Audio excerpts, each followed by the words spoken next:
Um, a merry-go-round problem.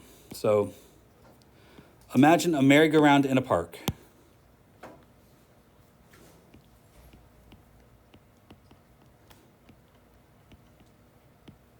we go. Imagine a merry-go-round in a park. And let's give it some numbers. Let's say it is 150 kilograms. Let's say it is a disc. And let's say it's about 3 meters across. So that would mean that it has a radius of 1.5 meters.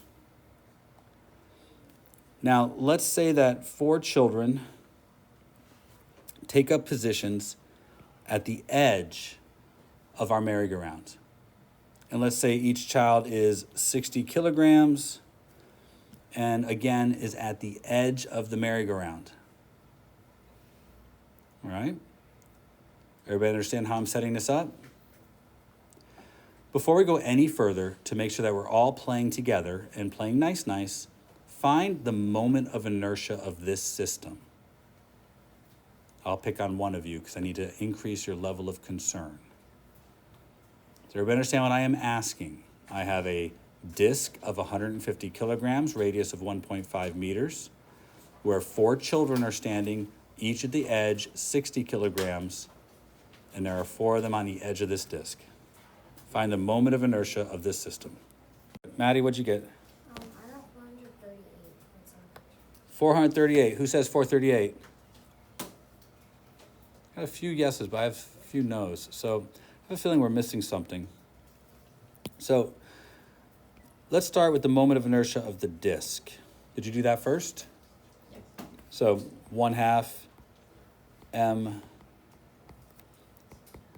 r squared. Okay, what'd you get for that?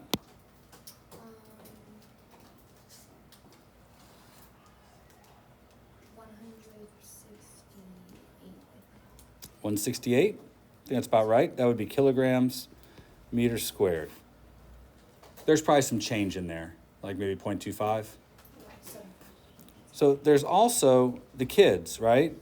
How many kids are there? 4. How do we treat them? We should treat them as point masses. They are rotating about an axis that is not through their center. So treating them as point masses makes sense for a number of reasons. That's one. The second reason it makes sense is because we don't know the size of the kids besides their mass. They didn't give us the radius of the kid. So with that being said, we can, I think, treat them like point masses with pretty much simple mr squared. So that's going to be 60 times 1.5 squared. Since 1.5 squared is 2.25, and 4 times 2.25 is 9, 9 times 60 is 540, I think. So I believe this part is 540 kilogram meter squared. Now that we're here, we just add these two numbers together, and I believe we get 708.75 kilogram meter squared. Good so far? Find our mistakes?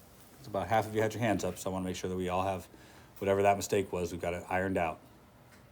All right. A kid comes by and begins to spin this. Not really. He spins it so that it is spinning 1 revolution every 2 seconds. So basically, this kid right here, 1,000, 2, 1,000, and he's back. That seems like a reasonable speed for a merry-go-round. Would you all agree? Never been on a merry-go-round? How fast is it traveling if it makes 1 rotation every 2 seconds? I'm not going to wait for that. That's an angular speed of 0.5 rotations per second. And you should listen to this portion carefully. I often give out angular speeds just as I did, by telling you how long it takes for the object to rotate. You should be able to convert that to a rotational speed with ease. Everybody understand? All right. I'd like to know 2 things. I'd like to know the angular momentum of the system, and I'd like to know the rotational kinetic energy of the system after it's brought up to speed.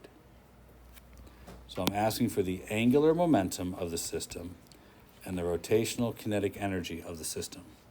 And if you're unfamiliar with what calculation to do, I'm looking for that. I omega is angular momentum, and you should be familiar with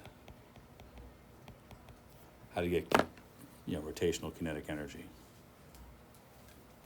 So I'm going to pick two tables to give me one of each number. This one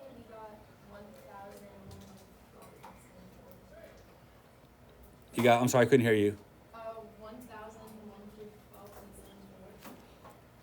So you tell me how you did it? We did 708.75 times.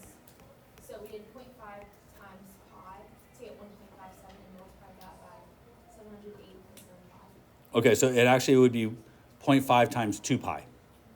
to convert to radians. So your number is half of what we actually need. So it ends up being 2 pi times 0.5, which gives you, 2 pi, divided by 2. So this comes out to be twice that number. Can you just give me twice your number? It's like 3,000 something?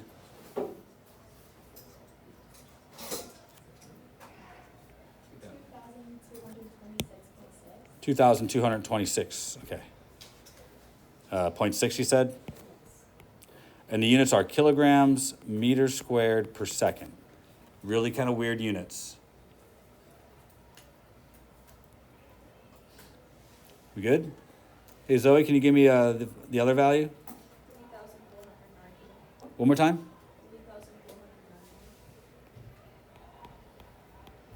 And this would be in joules. Just 1/2 I omega squared, where omega has been converted to radians per second. All right, pretty basic. We okay with this? Okay, this is not a problem. This is an exercise. You're just plugging and chugging numbers with a conversion.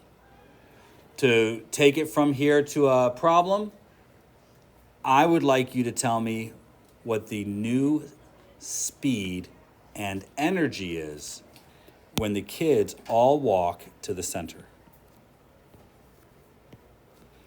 So all the kids are going to walk to the center. Now, just so you know, they can't overlap. So the kids are going to get to the center, but they're still going to be a little distance away from the center. Let's say that the kids are all standing in the center in such a way that their center of mass is 20 centimeters away from the center. So they're all having a big group hug in the middle. What is the new rotational speed? We'll say the final velocity. And what is the new kinetic energy? So we understand what I'm asking you to find. It's important that we get this in the next 4 minutes. But if you don't know where to begin, I want to tell you where to begin. So you guys listen close if this is new to you. There was no external torque on the system. So this is a conservation of angular momentum problem. The angular momentum before they moved has to be equal to the angular momentum after they moved. So the initial angular momentum equals the final angular momentum. So you have the total angular momentum. What has changed is the moment of inertia.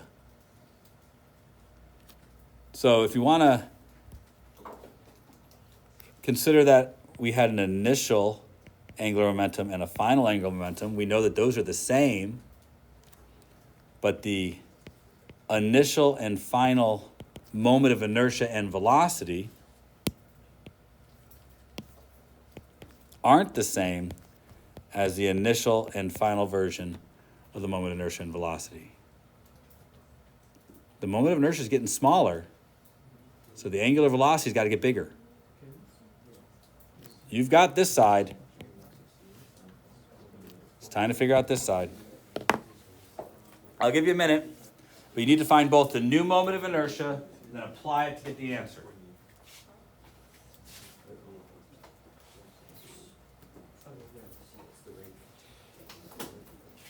Two minutes. Gotta hustle.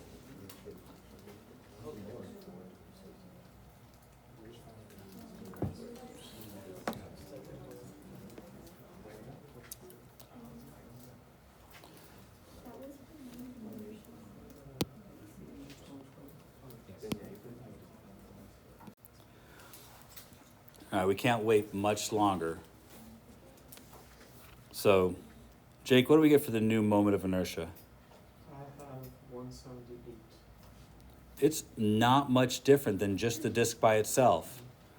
And even though all those kids are still standing on it, them being so close to the center, their moment of inertia barely contributes to the moment of inertia of the system.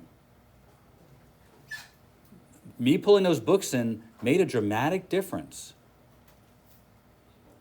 So we suddenly have a moment of inertia that's reduced by almost a factor of 4. So you should see a significant increase in the angular speed. I'm going to still lean into you on this one, Jake. What'd you get for the angular speed? 12.5. So that's radians per second. A quick division by 2 pi will allow you to compare it to the original value of 0.5. So if you divide that by, 2 pi, you get something that's almost 2. So it's almost 4 times bigger for the angular speed. Now you have everything you need to figure out what the rotational kinetic energy is. Right? I see a few people trying to do some calculations finally, but I'm thinking we should be able to do this one. Jack, what'd you get? I did not finish. Okay, that's fine. I'm gonna move on to somebody else though. Normally I would wait. Juan? 13,900 joules. Okay, so we have our new moment of inertia, 178, our new angular speed, 12.5 squared, and that gave us 13,000 what? 900. Look, this energy came from somewhere. That's a substantial increase in energy. It came from the kids. They did work on their own system. We need to talk about that tomorrow. We didn't get quite far enough.